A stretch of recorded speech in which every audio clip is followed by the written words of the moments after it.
Welcome to Inform TV. I'm Ellen Repke, Alexandria, Minnesota. Today, this 15th day of June 2014, we're going to look at some of the things in the news this Sunday morning that I probably could have and easily should have with the rain covered on Friday or Saturday, but I wanted focused on to see what influence I can have in this election process and get going with spreading my network over some additional towers, that type of thing.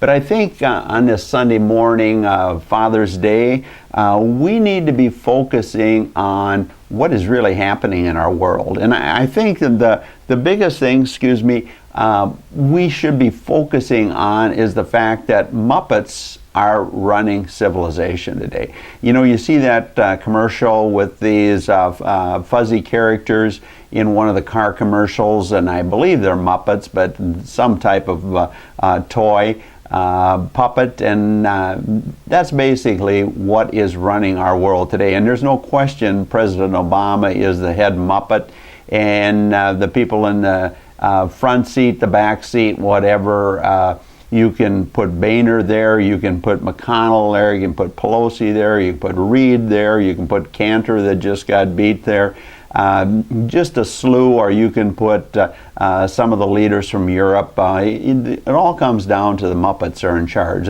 That's how totally and completely our world has become as far as lack of leadership. And yet at the same time, when we look at this election cycle, whether it's here in Minnesota or nationally, I see few candidates other than possibly this guy now that beat Cantor as a potential true leader. And one of the things the pundits fail to point out, and I'll kind of come and go from Cantor a little bit here and there, that election process, this Minnesota boy that beat him, it wasn't the Tea Party, it wasn't Laura Ingalls, the radio host. It just turned out he was a sound candidate. He knew how to talk the talk and know what's going on. Has some business experience of how economics have to work. And clearly, Cantor, one of the interesting things on TV this morning was the fact that he was Vin Weber's boy. And obviously, Vin Weber was my congressman at one point in time. He used to give him $500 a year, probably give him the first $500 check in his campaign. And because an old Republican friend came to my office when I was in the seed business and helped launch his campaign, yet when I ran in 2008, he wouldn't return my phone calls.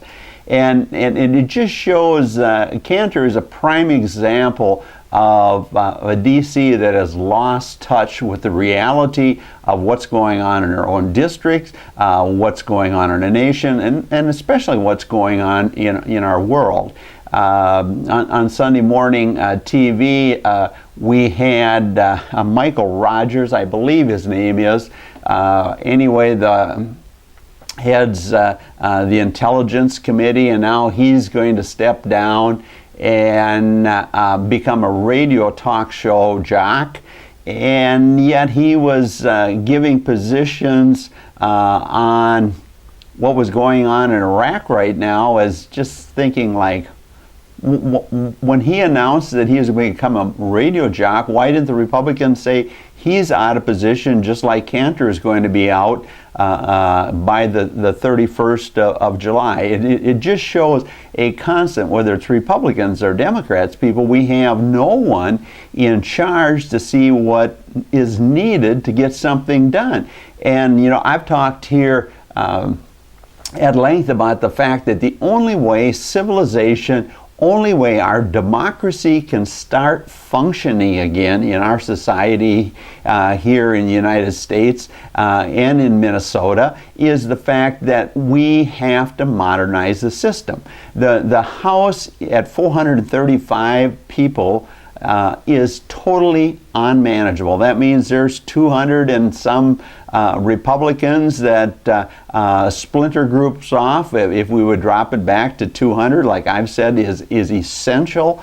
We're talking the majority and minority are dealing with a body of people that are manageable, that know each other, and understand who is the real leader in there, rather than everybody taking their own little segment. I mean, Washington people operates about like the Muslim community. One of the things is, I should look here in my notes a little bit, but I think it's Michael Rogers, and the fact that he mentioned that we should address the things that are going on in Iraq with the Arab League. I mean, the Arabs have been so splintered for so long, and I would contend it's just a copycat religion of Christianity, of praying 5 times a day. That's the only way, going way back in that culture, in that area of the world, that they could manage these barbarians. And there's only one way to describe the people in the Arab region of the world, the Islamic region of the world. These people are barbarians. They are so splintered. They have not in any manner, shape, or form grasped the process of civilization. In fact, they're totally and completely against it.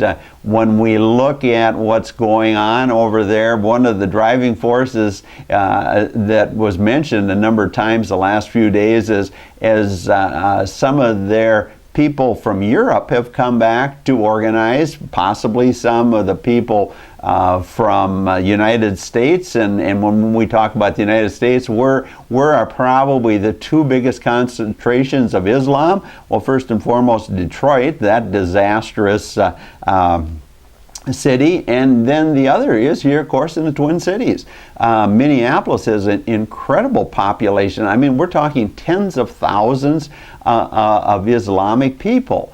And how many of those people have a neighbor or are even aware of somebody that is potentially a threat to our society here? The pundits today kept talking about 9/11. Well, the reality is, if we have a 9/11 type disaster, we here in Minnesota got to realize the Twin Cities could easily be a major target with a massive amount. The city of Detroit could be a massive target if we devolve to the point where Islam makes its mark against civilization. And the same thing goes for London.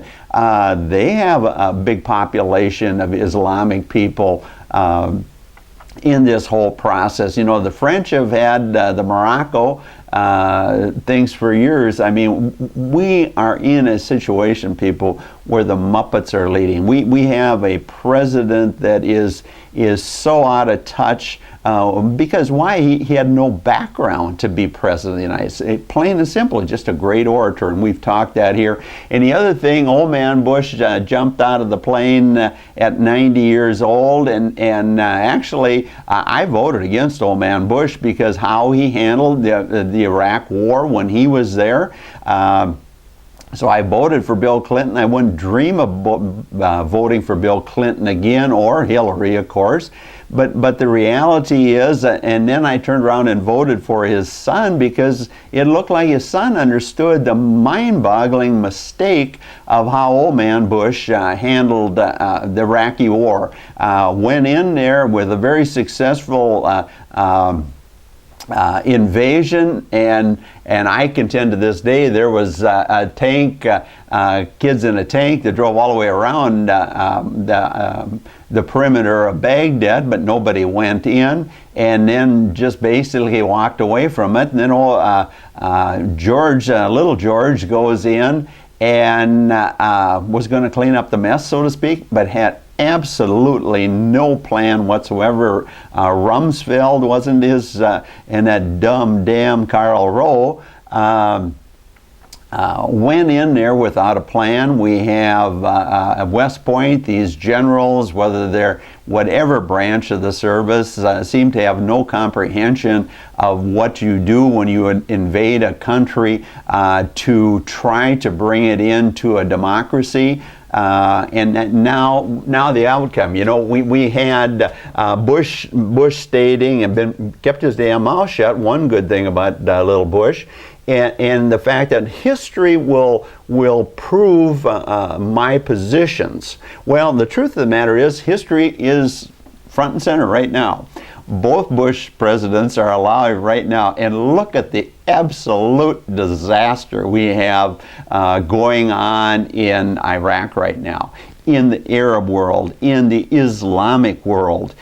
It's just a disaster. It shows the mind-boggling incompetence of both old man Bush and young Bush, and yet we still have Republicans that are saying we need Jed. Now, I was a firm believer at the time when they were going to get another Bush. Jed was going to be the man and not little George. And but we sure as hell don't need another Bush in charge of anything when we see what's going on right now in the Iraq situation. We certainly don't need another orator like Hillary in 16. And the question is, you know, we're in a strong Republican area. I think that's probably the biggest understatement you can make. But the reality is, when will the Republicans wake up to the fact that Boehner needs to go? The voters of Virginia threw out Cantor on maybe the wrong motives. I think they're actually going to have a much better congressman. But what I was getting at in that, I'm not a Cantor fan or Paul Ryan fan in any manner, shape, or form. But the reality is this, is it Bart? The guy that beat him, I think he has great potential. He is the type of candidates we need. And they had this Laura Ingalls, this radio commentator on the conservative side, the conservative wackos, I would say,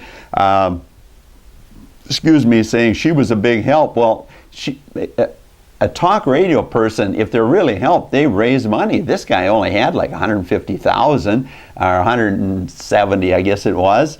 And so she really didn't raise any money. Maybe these old white men in Virginia in that congressional district who believe Bill O'Reilly and some of these Rush Limbaugh are the solutions to our problems in the world. People, we all know those guys aren't a solution to anything other than those of us either being dictated by foolish, greedy, selfish Republicans or foolish, selfish, greedy liberals on the Democratic side. We don't get to the issues that have to be addressed. And the interesting thing, I've got the Treasury report this week. It's on my computer over there, and I probably printed it out. But once again, the deficit, we spent more money than we took in.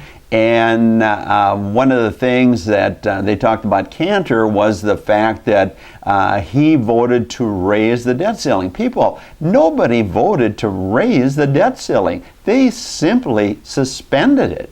And the interesting thing in this whole process now, if suddenly the possibility is that the Republicans could lose the House.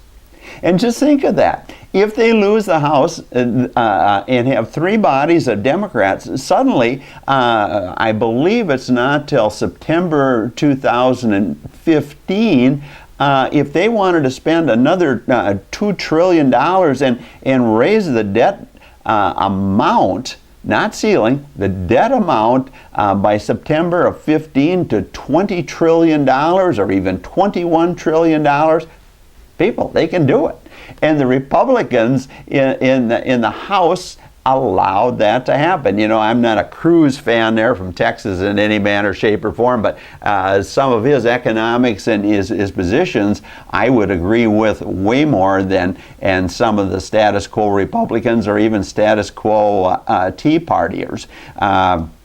We're in a position, people, where we just have to say, when will somebody lead? When will we understand either the Democratic Party or the Republicans? And to think now when the Republican House members are suddenly in disarray, we should be asking, okay, if we vote for Tory Westrom here in the 7th Congressional District, will he guarantee us that he is going to be a no vote for Boehner, so Boehner's going to be out if the Republicans indeed do keep the House. Will Westrom be one of the voices that say, hey, this is a dysfunctional body, just like Alan Repke has been talking about here in Informed TV for the last 2 years, that we have to modernize government, we have to shrink government so we get good people to come in. A smart person, and now I ran for Congress, of course, but the reality is, from my position of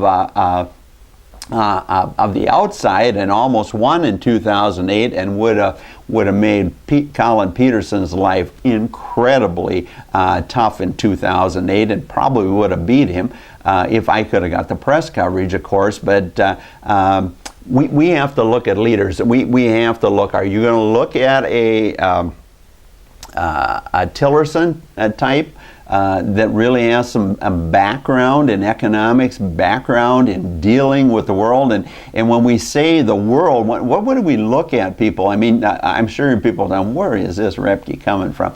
An oil man? Look at the influence, people, of Islam that's going on right now, the world, the threat of Islam. Look at the threat of communism again. And you wonder why I'm talking about an individual that has dealt with the world as an oil man, to understand the massive supply of oil we have right now. Yet prices are through the roof. I'm betting before the end of the summer, people will be paying $4 a gallon for gas. I think we can almost guarantee that we're going to be paying $4 a gallon for gas because the reality is we need the Sunnis and the Shia is probably a better word, to fight it out. Let them do their killing. We just got to make sure that Iran doesn't step across. And it looks back at the standpoint we talked about, the disastrous Bush years, and we're also getting a true history lesson of the disastrous Obama years. Where are the Republicans for bringing impeachment against this guy? I mean, this guy needs to go. Can we or the world civilization tolerate 2 more years of Obama? I don't think we can. And in fact, the reality is we are in a very dire next 2 years, because I don't see anybody in the Democratic side, the House or Senate, anybody in the Republican side or House or Senate, McConnell, in Tennessee there, if he's in charge, I don't see him doing anything anymore than playing the politics like that dumb damn Reid or Pelosi handle. And one of the interesting things I know, and I'm very thankful, I get more comments from kind people that we listen to you whenever we get a chance. But I'm sure, especially the younger people out there, what was it? It was only like 2 or 3 weeks ago, or maybe a month ago, that I brought up a friend of mine that used to fly up in my day of meeting those Russian prop bombers. And when I say we got the Muppets in charge, what has happened when we had the Muppets in charge, whether it's in Europe or Japan or here in the United States?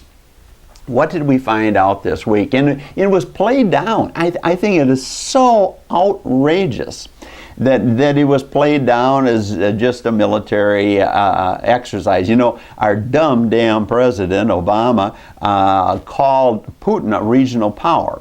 Well, we suddenly found this week, people, when those old turboprop bombers that are just like our old B-52s, our old B-1 bombers, or even our stealth bombers that are probably 30 years out in production now, of the fact that Russia's Putin sent bombers that certainly could, or maybe even did, carry nuclear weapons, and I would contend if they were really wanting to send a message, they could have had missiles that carried significant nuclear power that when they flew by the airspace in Alaska, they could have easily taken out Anchorage, and we would have had no response.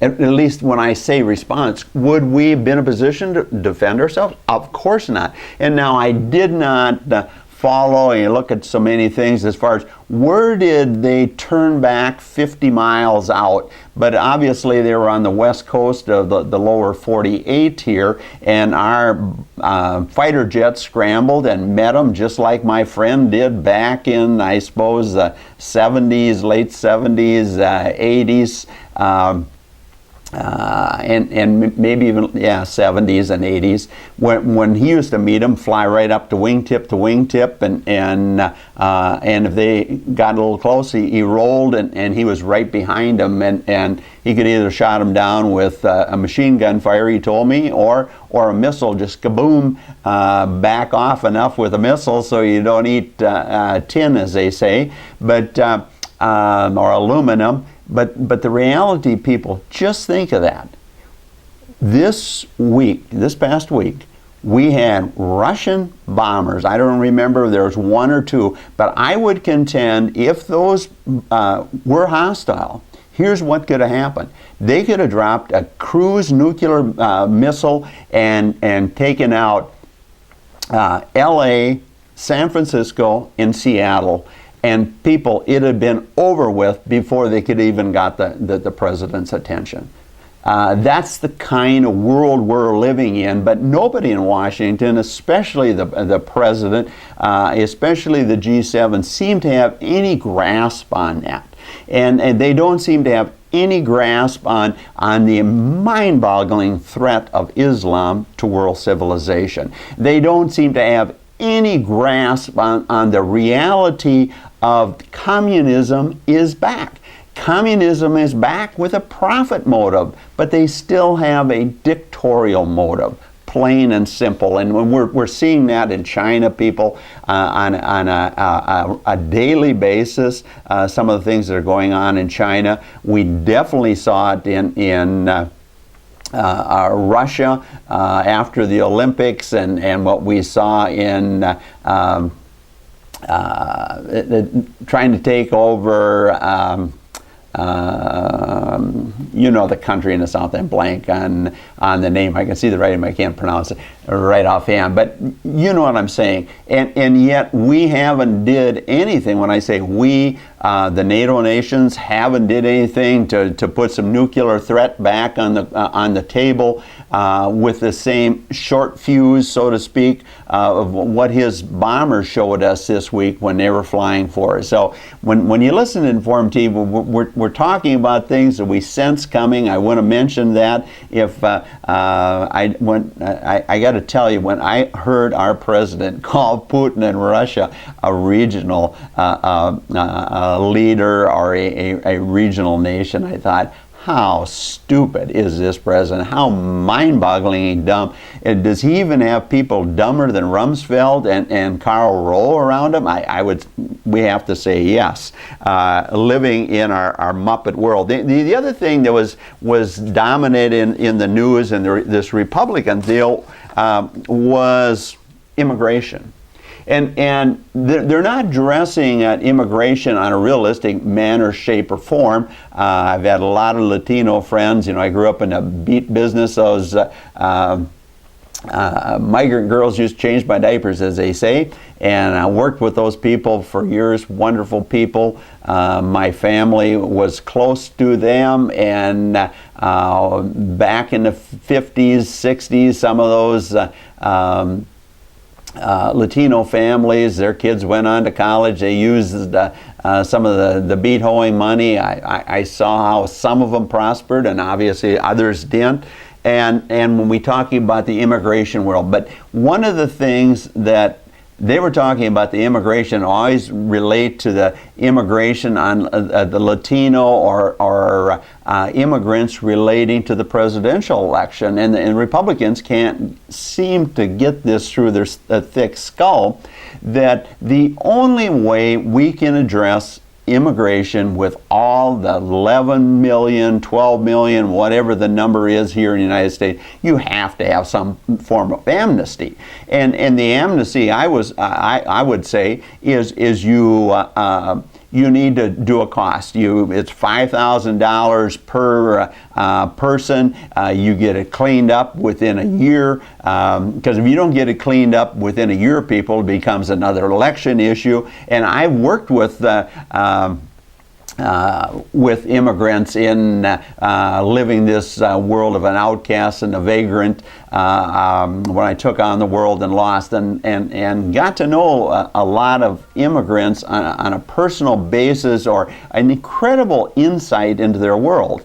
And their dedication to their fellow man or their family members or their community members.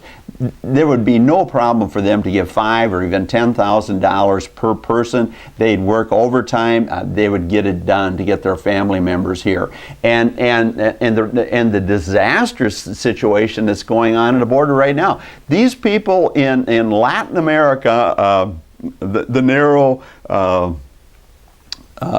group of land between South America and North America, and even a chunk of northern South America. They are so desperate with the drug wars and whatever going on down, they're willing to send their kids up here and abandon their kids. That they as parents see their only way of showing that they really love their kids is get them to America.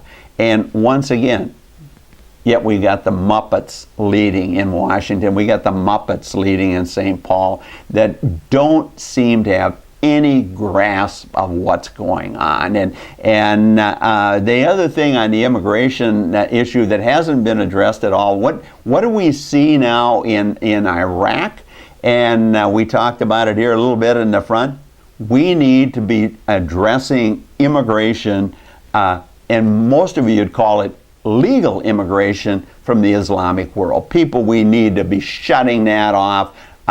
Cold turkey. There's no one that gets on a plane from an Islamic country and comes to this country in this stage of the world in turmoil. It's just done. And if anybody from Detroit or Minneapolis or wherever they're from go back to the homeland, you don't come back in this country. And this deal of letting Islamic women walk over all over our cities and our towns in religious dress, they're either Americanized or put them on a plane and send them home.